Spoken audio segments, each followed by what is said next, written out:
field online, and also the esteemed Mr. Cedillo, Council District 1 is joining us. So we have a full complement of members. ITA will give 45 seconds, and then we'll get going. All right. Good afternoon, everybody. I want to thank members of the committee and staff who've joined us from the various departments, including the clerk's office, the CLA's office, and of course our Department of City Planning. This is our first meeting post-recess. We hope that we've refined the meeting process a bit and are a little bit better with the technology, but please everybody understand that it continues to be a work in progress. There is a call-in number available for general public comment. There are specific call-in for applicants and appellants. We'll begin our meeting. I'll ask staff, planning staff, to begin the meeting by entering any amendments or adjustments to items that are on the agenda. Also, when staff is finished that, members, if you have any amendments to motions that are before us today, we'd ask that you offer those up front. And then we will have testimony from applicants and appellants. After we've completed testimony from applicants and appellants, we'll have general public comment for a specific amount of time. And then we'll go move from there to consideration of the items on our agenda. So if that is clear, that choreography of our time together today is clear, I'll begin by asking our Department of City Planning staff to read any adjustments or amendments into the record at this time.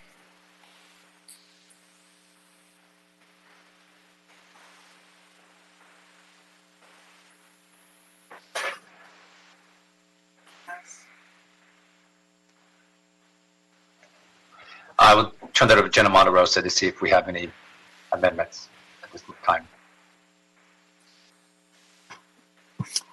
Sure, I believe we have an amendment. Someone's talking. Good afternoon, council members. This is for item number 7 on the agenda. I'm not sure if it's really. Don't have sound. Not sure if it's the full amendment, but it is. This is the agenda item. Before you is a corrected ordinance for previously adopted zone change that adds an omitted parcel to allow for the construction, use, and maintenance of a previously approved 4-story, 60-foot tall, 88 guest room hotel. The project has a total floor area of approximately 49,470 square feet. The subject site consists of 8 parcels with approximately 17,773 square feet of lot area. The corrected ordinance corrects a previous incorrect ordinance number, and so this corrected ordinance accounts for that. And staff's available if you have any questions.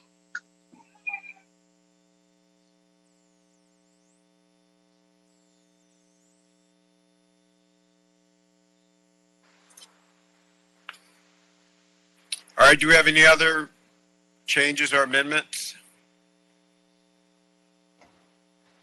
Jenna, if you could, please. There are no other amendments, Jenna. Thank you. All right, so we'll move now to hearing testimony from our applicants and appellants. They'll have 5 minutes each to speak, and we will begin to hear from them now.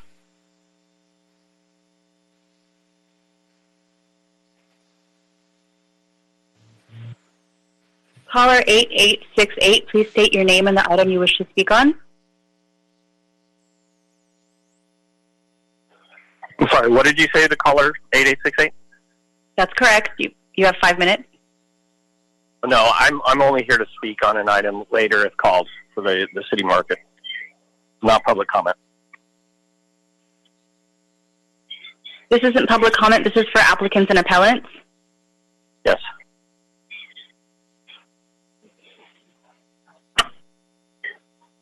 We represent the applicant. We are prepared just to answer any questions. We have no presentation.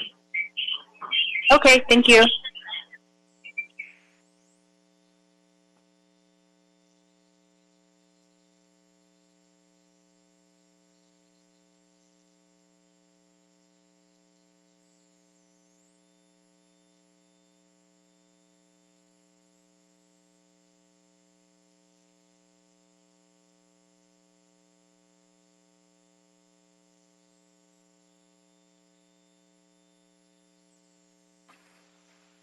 Okay, now we can move to general public comment. Council member, this is Adrian Corsani of the City Attorney's Office. My understanding is that we're not doing general public comment today, as this is a special meeting. Are you referring to items on the agenda? Okay. I'm referring to items on the agenda. Thank you for that guidance. Thank you.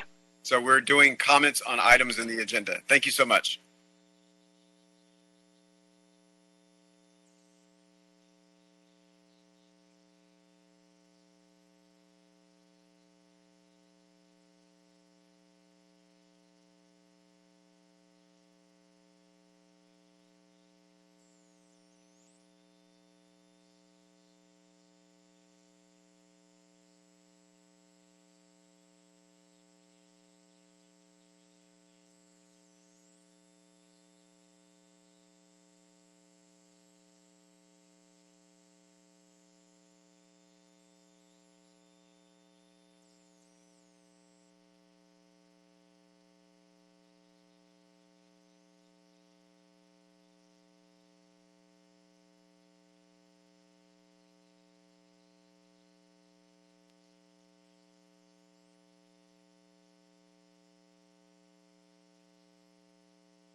Councilman Harris Dawson, this is Roberto Mejia in the CLA's office.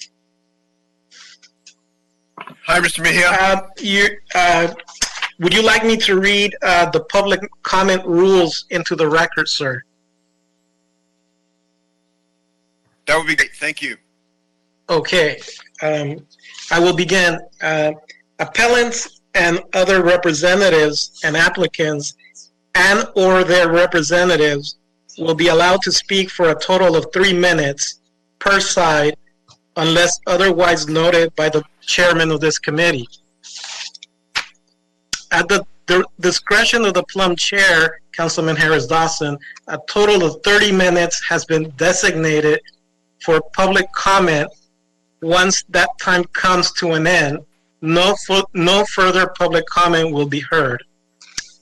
Members of the public who would like to offer public comment on the items listed on the agenda should call 1-669-254-5252 and use meeting ID number 161-644-6631 and then press the number sign. Press number sign again when prompted for participant ID. Once admitted into the meeting, please press asterisk and then followed by the number 9 to request to speak.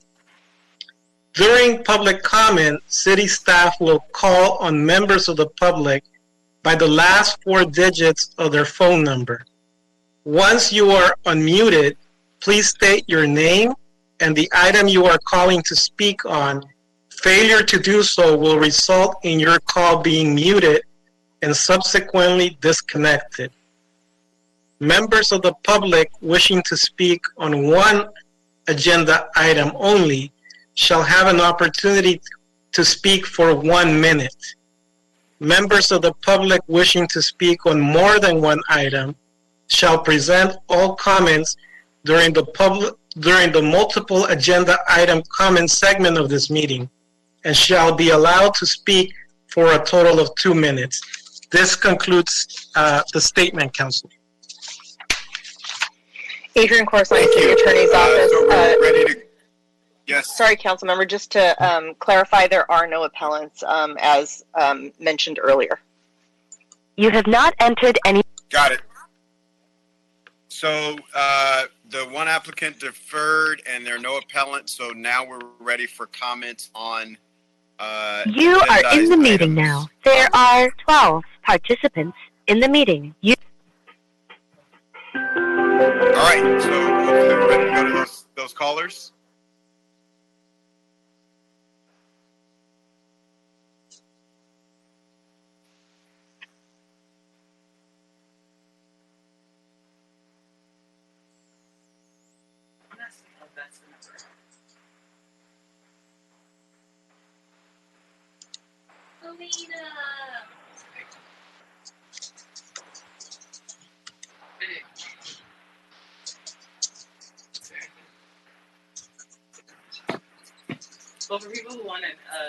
This is the city clerk. We have a technical difficulty. We are reconnecting with the public comment meeting shortly. Please stand by.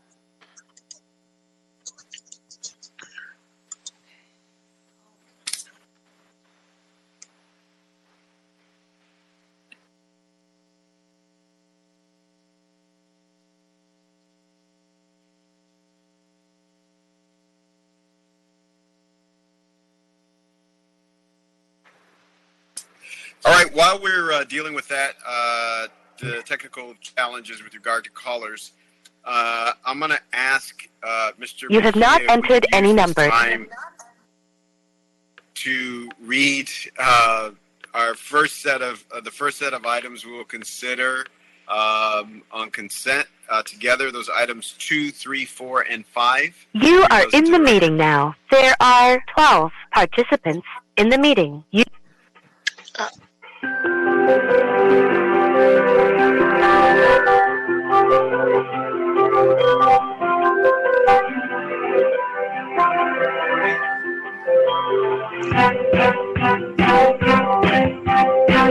everybody press the mute button? You are muted. You can mute or unmute yourself by pressing *6.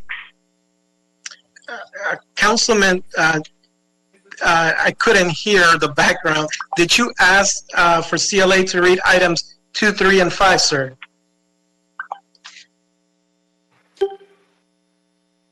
Yes, sir. Okay. You are unmuted. Item number 2, Councilman. This is and committee members, sorry. Item 2 is a mitigative negative declaration, mitigation monitoring program, and the mitigation measures and the related CEQA findings, and the report from the North Valley APC recommending a zone change and a building line removal for the construction of a commercial warehouse building located in CD6, Councilman. Item 3 is a motion review seconded by Council members Blumenfield, Krikorian, and others relative to ongoing tree and biodiversity planning strategies and efforts to protect the city's urban canopy. This motion was also referred to the Public Works Committee. And item 4 is a, sorry, I think you said item 5. Item 5, rather, is a motion Harris-Dawson, Koretz, for Wesson and Bonin instructing the initiation of a general plan amendment and a zone change for properties located at 3031 South Hauser Boulevard and 5461 West Jefferson Boulevard to reconcile the existing open space zoning and the land use designation with the long-standing use of commercial manufacturing. That concludes. Also, item number 4. Oh, yes. Mr. Chair, also, item number 4 as well. Item 4, Councilman, is a motion Harris, Dawson, Blumenfield. This motion is requesting the city attorney, along with building and safety, to prepare and present an ordinance that would amend the municipal code section relative to inspections to clarify the right of entry by building and safety inspectors to conduct inspections and to include additional clarifying language to avoid any ambiguity in the inspection process. All right, those items 2, 3, 4, and 5 are before us. It's the recommendation of the chair that we accept those items on consent. Is there any discussion amongst the members? Seconded by Mr. Cedillo. Any comments, questions? Hearing, seeing none. I think I can see everybody. Yeah. Did you raise your hand, Bob? Oh, just item 3, I think, is really important about the biodiversity and protecting our trees. That's all I'll say. Thank you. I appreciate Mr. Blumenfield's comments. They'll be a permanent part of the record. Without objection, that'll be the order. So that takes care of items 2, 3, 4, and 5.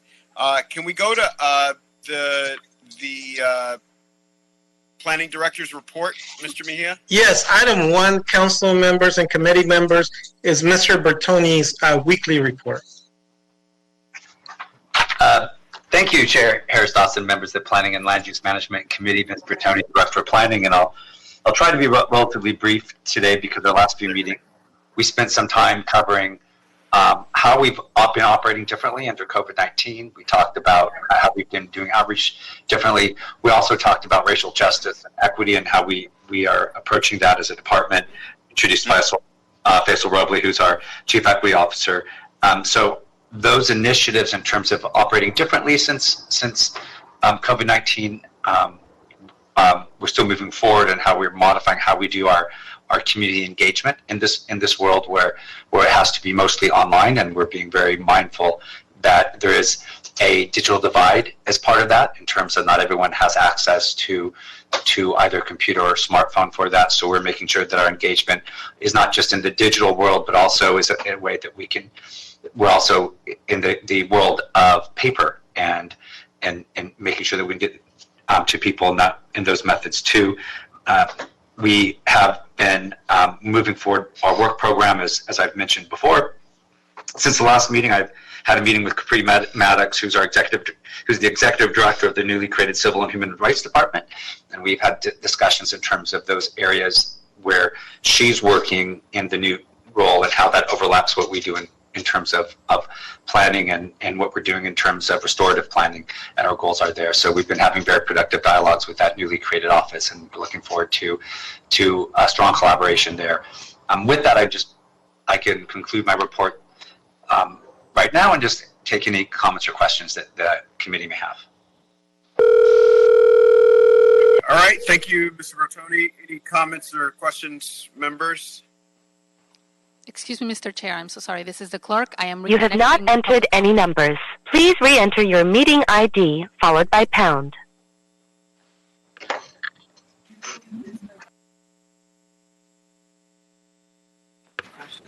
Questions or comments, members? All right, seeing none, I believe that You are in the meeting. There are 6 participants in the meeting.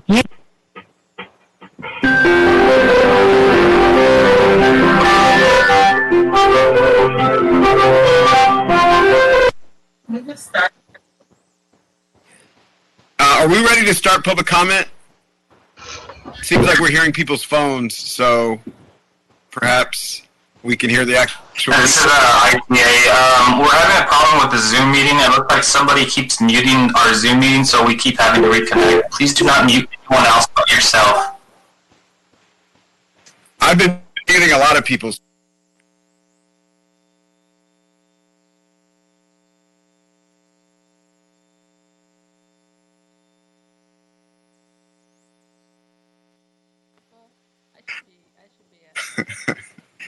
I didn't mute you. I don't hear you. I promise you I didn't mute you just now.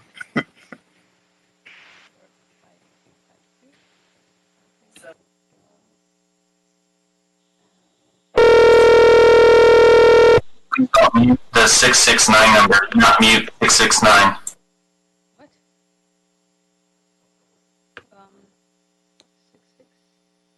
No, he threw me off. What do I have? 161. Okay, You that number is one. not muted.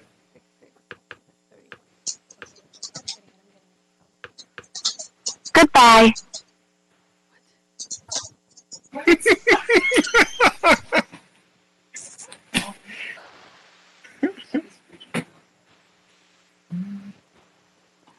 Okay, we will try this one more time.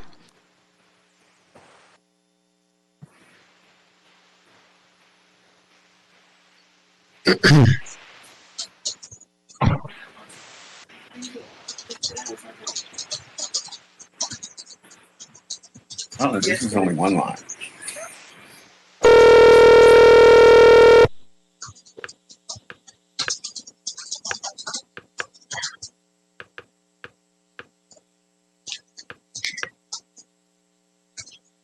You are in the meeting. There are 6 participants in the meeting.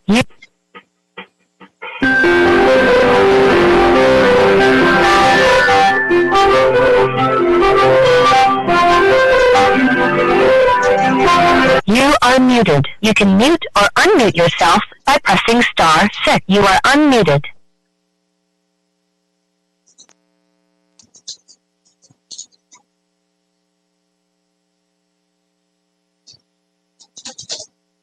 I think we're good to go for public comment.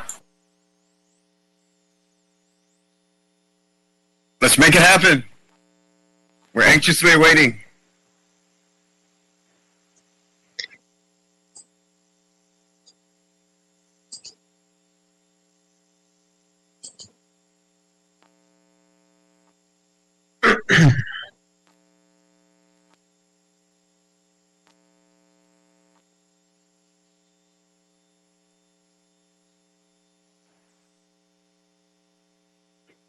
Caller 1201, please state your name and the item you'd like to speak on. Hi, my name is Shalina. I'd like to speak on item number 3. I work in policy and research at Tree People, and on behalf of Tree People, I want to commend Council members Blumenfield and Rio for their mission on city tree and biodiversity efforts to enhance the protected tree ordinance to better protect private trees. Private trees are a critical part of the urban forest in Los Angeles. According to Tree People's tree canopy data, residential lanes hold the majority of existing and potential tree canopy, indicating preserving existing trees on private properties is crucial. With climate change and related impacts, it becomes increasingly urgent to protect our urban forests to ensure that they can protect Angeles from current and future climate impacts, such as biodiversity losses, extreme heat, drought, and floods, and public health-related issues. Based on Tree People's recently published report, 1 in 4 lives could potentially be saved from being lost to heat waves by strategically increasing tree canopy cover and cool surfaces in Los Angeles County. Thank you for your leadership and support for LA's urban forest. As one of the leaders in urban forestry for over 4 decades, Tree People is looking forward to helping our home city work on this and other current urban forestry issues. Thank you. Thank you.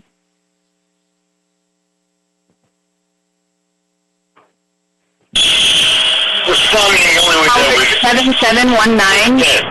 Please state your name. I think that was funny. Yeah, I could say that was my earlier hostile approach, was to think, possibly say, wouldn't Lois? 7719. Copy Lois. You know, the 78-year-old fundraiser for the Jewish Federation. It comes down to your goal again, and I think it's your goal to be. I don't want to be involved with Rangers. I don't like these guys. I mean, I'm not going to do. I mean, why do I want to be a part of his operation?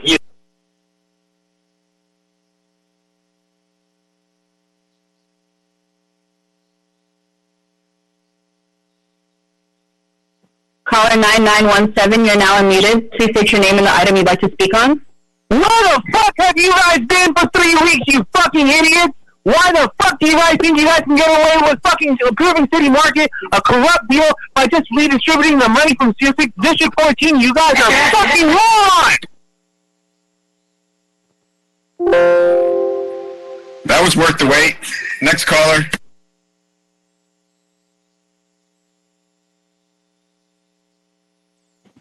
Hello? Caller 8408, you now have the floor. Please state your name and the item you'd like to speak on. Yeah, hi, my name is Peter Quinn. I'm speaking on item number 8. Okay, you have one. And I would, thank you. I just really like to encourage the Plum Committee to, not try and send back to this development agreement. The mayor's veto was very limited in scope, only the allocation of funds for a CD14 control. But since that veto, we've learned a lot about how Jose Aguilar's corruption has functioned, especially with the 520 Mateo project. And this project has the exact same hallmarks: tens of thousands of dollars of donations weeks before going through Plum. The affordable housing on this project was completely gutted. And so you guys need to send a very strong message today rejecting this project, and seriously consider how going forward, pulling permits, going back, and really doing the work to provide for public trust. Also, John Lee, what are you doing on this committee? You need to resign already. You are a joke. That's your time.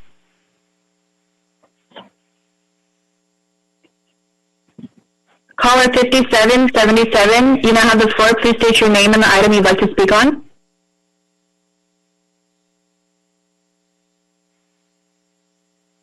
You now have the floor.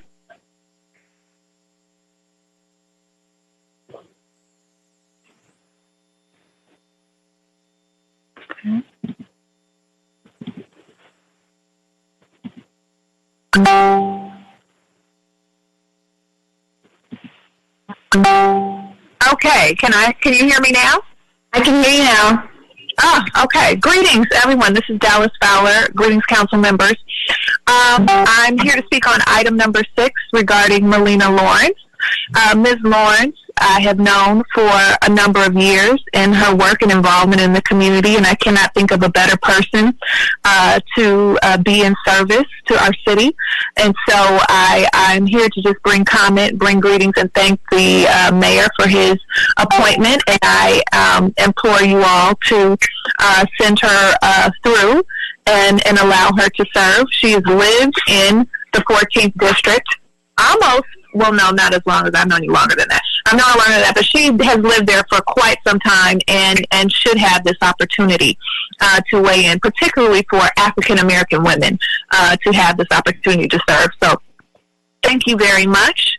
And I look forward to having some women on the Plum Committee. You have 2 councilwomen now. Figure that out. Thank you. Thank you. Thank you.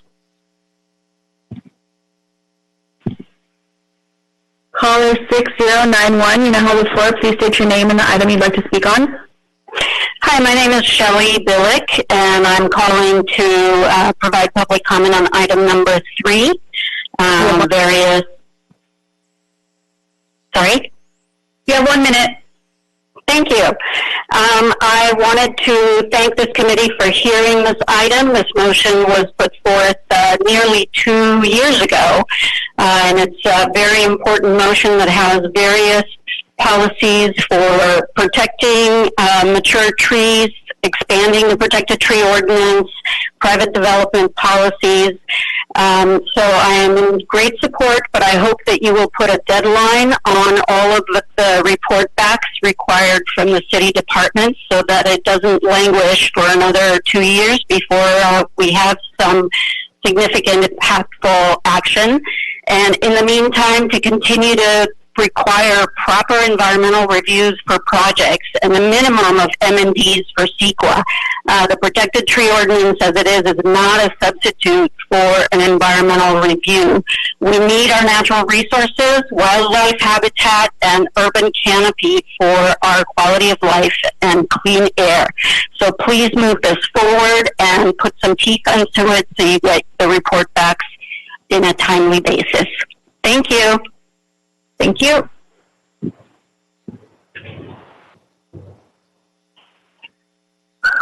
Caller 9632, you now have the floor. Please state your name and the item you wish to speak on. Hi, Jose speaking on item 8. I am calling today strongly urging the council to completely disapprove going forward on the city market project, considering how it was born in corruption from Jose Aguilar and John Lee, who for some reason is still on this council. I don't trust you guys to actually do any of that because the fact that John Lee still is on this council, all of you guys are cowards, and I hope that all of you guys are recalled or voted out, and that we have a new Plum committee that actually can provide development in the city without being completely corrupt and having your hands out like a bunch of fucking whores, you fucking pieces of shit.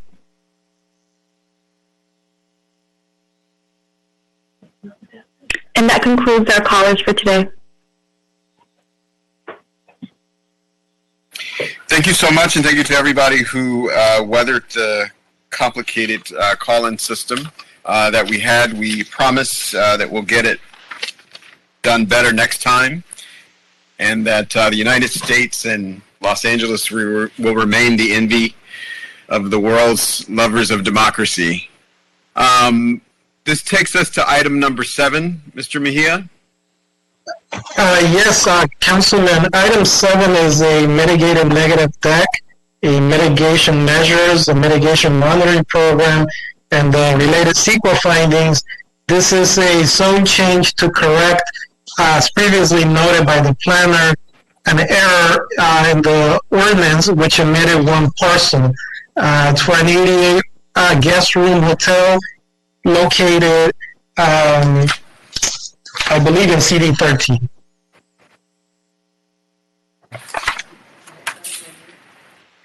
All right, I believe we have a report from planning. Yes, the planner previously spoke. I don't know if he's still there. I think he is. Okay, if there's yes. Oh yeah, I can. On this item? No additional comments other than from what I previously stated. All right. Are there any questions or comments from members? If not, I'll recommend that we move forward with this measure. Is there a second? So yes, so we will approve the zone change, Commissioner. We're moving to approve the zone change, and it's been seconded by Mr. Price. All right, we have a motion and a second. Without objection, that'll be the order. I believe that takes us to item number 6. Item 6, council members, this is a communication from the mayor relative to the appointment of Ms. Melina Lawrence to the Central Area Planning Commission for the term ending June 30, 2023. Thank you so much. We got great public comment on this. I believe Ms. Lawrence is on the call. I would be very pleased if you could come on and make a couple comments and introduce yourself to those that don't know you at this moment. I'm even gonna I'm gonna unmute you. There you go. Is it good? You're good to go. Hi, committee. My name is Melina Lawrence. Hi, constituents that are viewing or listening in. My name is Melina Lawrence. I live in Council District 14. I'm honored to step up and serve in this capacity. I'm obviously here to learn as much as serve. So as it relates to us making a lot of adjustments given the light of COVID-19, I'm also flexible to see how, as a committee where we are, and get brought up to speed as to how I can serve our community better and be a good liaison between the things and the roles that we have to perform. Thank you. All right, thank you so much for your comments. Any comments, members? All right, seeing and hearing none, we will enthusiastically approve this appointment and send it to the full City Council. Thank you so much, Ms. Lawrence. And thank you, Councilmember Dawson. Without objection, that'll be the order. That takes us to item number 8. Yes, council members. Item 8 is veto from the mayor. It's limited in scope, as previously noted, to modify the terms of the development agreement as it relates to the public benefits section, section 2.31, and that's what's before you. All right, we have a report from planning staff on this. Any additional input? Sure. This is Lucy Ibarra with the Planning Department. To summarize, the City Market Development Agreement is before the Plum Committee. It's a veto by the mayor of the City Market Development Agreement, which was considered by the City Planning Commission at their hearing of November 9th, 2017, and included recommendations for the provision of public benefits. Following CPC's actions, further amendments were proposed to the benefits by CD 14 during the committee's consideration of the DA on June 19th, 2018, where Plum recommended that the City Council instruct the City Attorney to amend the DA based on Plum's deliberations. The City Attorney was instructed to make further amendments based on the motion introduced September 25th, 2019, which is adopted by Council on October 2nd of 2019. And based on the directions from Council, the City Attorney submitted the draft ordinance and development agreement on March 4th, 2020. The Mayor's veto requests that the public benefit provisions be amended to reflect the CPC's recommendations to be consistent with the CPC determination dated March 2nd, 2018. Planning staff is available to address any comments or questions from the committee on this item. That is all for us now. Any questions or comments from members? Thank you so much, Ms. Ibarra. Questions or comments from members on item number 8? All right, seeing none, Mr. Mejia, I believe you have a recommendation to read into the record. Yes, committee members. Should it be the wish of the committee, the action would be to approve the veto of the mayor, and as such, request to modify section 2.31, public benefits of the development agreement to allocate direct benefit funds in the project vicinity to the 4 categories of public benefits, and in the same percentages as recommended by the City Planning Commission, as noted in the Mayor's letter, November 9, 2017, as follows: Affordable Housing Trust Fund, 40%, Homeless Health Services, 20%, Street Improvements, 20%, and Public Transportation, 20%. Thank you so much, Mr. Mejia. So, as chair, I'll move that recommendation. If there's no questions or comments, I'd request a second. Second. Second by Mr. Cedillo. If there's no further questions or comments, we will adopt this recommendation without objection. None, that'll be the order. Where does that leave us, Mr. Mejia? That concludes the items before the committee, Council. Excellent. With that, we're adjourned. Thank you all so much for your patience during this very, very important meeting. Good night.